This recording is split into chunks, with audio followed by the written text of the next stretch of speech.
Who are the other people who feel the way that you do? Well, it's a range. It's a broad spectrum of women. It seems that way. Yeah. Can you describe them? Well, so you might have somebody like J.K. Rowling. Yes. She feels like this. I think she started off being a bit nice and thinking there were two sides. Well, I don't think that she expected to. I don't know her. Do you know her? No. But just from watching it, I didn't sense that she expected to spend a lot of time on this question. No. She just kind of threw it out there. Why hasn't she bowed? I think what happens is you try and say two sides, and you say that I love these people and I respect these people, but women need rights, and then the vitriol is so enormous and the violent language is so shocking that you're like, right, okay, fine, all right, let's just stick to women. That's what I'll do now. And I think she will become stronger and stronger in her position. I believe I think she kind of has to be honest, because she does have the ear of the world. And therefore, I think she is right to speak up. She's really taken a lot of, I haven't followed it that closely, but she's taken a lot of abuse, right? Oh, yeah. Oh, yeah. I mean, I've had pictures of my kids shared online, where I live, what my husband does, what our house looks like, what schools my kids go to. No way. Yeah. And the police said, well, you do say bad things. So that's how much they helped. They target my husband's business, everything. It's relentless. And the police are no help at all? No. Until recently. I've recently got a police officer to listen and just said, you know, this is quite serious now. So, yeah. You must be so disappointed in the country you grew up in. I am. I am really disappointed. I just didn't know how little women were cared for. I really didn't. I mean, perhaps I'm the most naive woman on the planet, but I sort of thought I had rights, and certainly the right to speak. But, you know, you have the right to free speech, and yet it's disappearing here so rapidly, which is why I think here is where the fight is. Here is where I'm concentrated. It's worth having a Bill of Rights, because at least you can point to a document and say this is guaranteed. This is the founding document of the country. If you don't have that, if you rely on a kind of common law agreement, you know, where everyone in the country kind of reaches a consensus that, hey, we're going to let people be free, which is what you have, it's easy to subvert that. Yeah, of course. Tell us, if you would, the role of the drug companies, the pharmaceutical companies, in this ideology. Well, where there's money, there's always a chance to exploit, isn't there? And people like money. And these drug companies seem to really enjoy quite a hefty amount. I mean, look, you trans a child, and I use that knowing that probably we don't think that's a thing. But you get a child on puberty blockers, you've got a medical patient for life. And it's never going to be enough. I mean, the surgeries are so barbaric. Male to female, I think they're pretty bad. I think I won't divulge into too much of how grotesque some of these side effects are.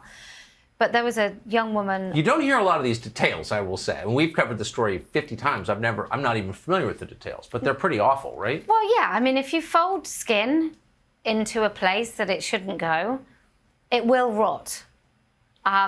So, sorry. Duh. And for girls, it's not feasible to create, like, let me it's find okay. You're in America. You're slightly less embarrassed here. All right. So it's very difficult to create a penis, right? Yes. I don't have one. I hear they're quite impressive items. Men think they are, yeah. Right. Have you seen the Washington Monument? No. I will go and have a look, though. So they're impressive things. Like, our bodies are impressive. Like, even if I talk about my little finger, it's impressive that I can touch a table and I can feel it, right? So I'm guessing the penis is far more complicated.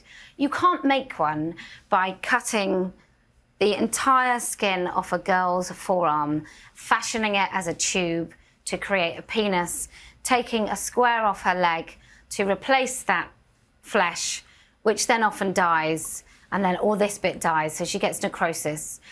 Then they try and create a penis, which will obviously never work because it's not a penis, it's the skin of an arm. And one girl had 32 corrective surgeries, and one of the side effects of the surgeries, which she was urinating from her anus.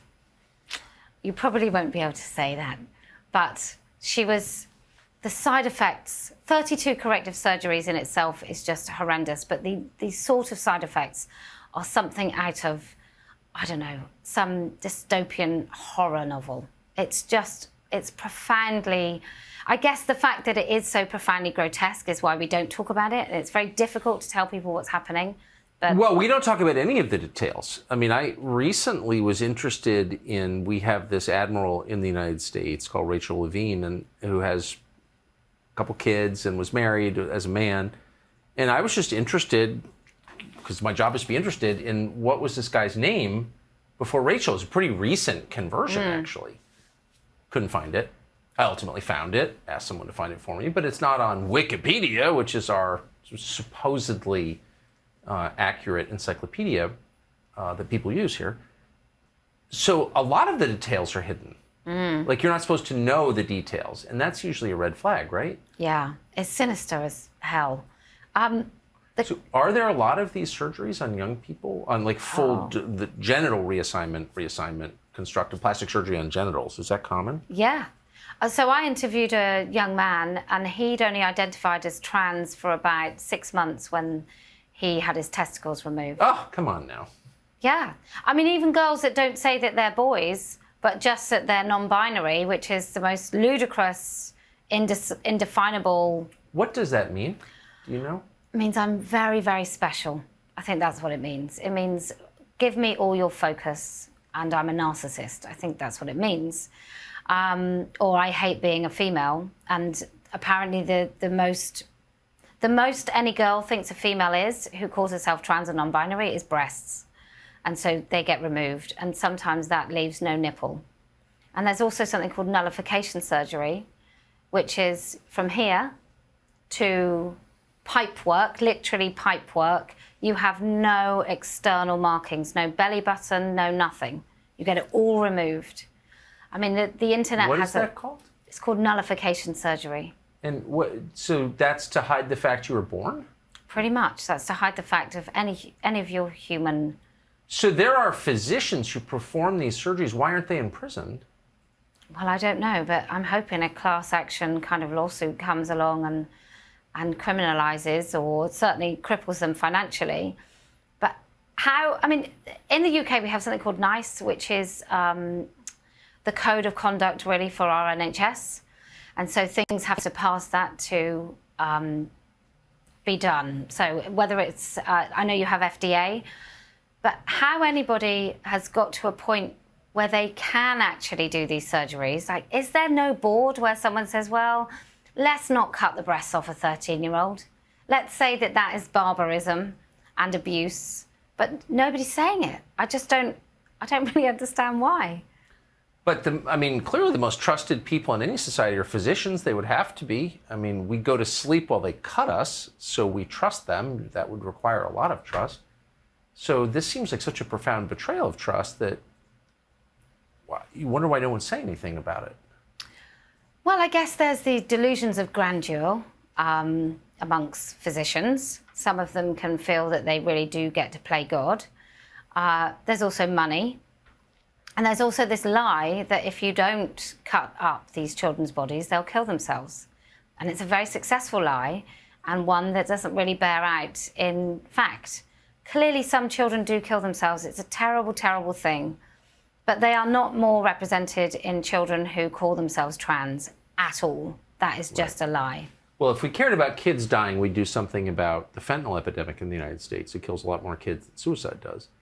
But we're doing nothing. In fact, we're making it worse. So clearly, nobody cares about kids dying, obviously. So we'll just start there. But the drug companies are actively promoting this stuff, then, you're saying? Yeah. I mean, I don't really understand how your insurance works, but I don't know why insurance companies are paying out. Maybe they all have the same shareholders, so nobody cares. But insurance companies pay out to access this medicine, and I can't think why. I mean, I've gone round and round thinking, why is anyone supporting it? Like, surely for insurance companies, it would be better for them to not pay up. But then I guess if they get sued, then, I mean, the litigious nature of this country means that people just bow to the whim of... Lawyers. Yeah. How has being involved in this changed your views about everything else? Well, once I'm called a Nazi and a racist for saying that I don't think you should castrate kids. How is that? It's because I'm keeping a catalog of all the things that are racist. Shakespeare, ice cream, being against genital mutilation. How is that? How is it racist? Because it's the go-to, isn't it? It's just shut up, be silent woman, stop talking. And so once you understand the lies that have been told about me, and who am I? I'm nobody, right? But the New York Times has printed stuff about me that's not true. Once you know that they can do that, then all bets are off on what people can say about anyone at any time and anything. So it's changed my view on everything. I take no news report, nothing as read.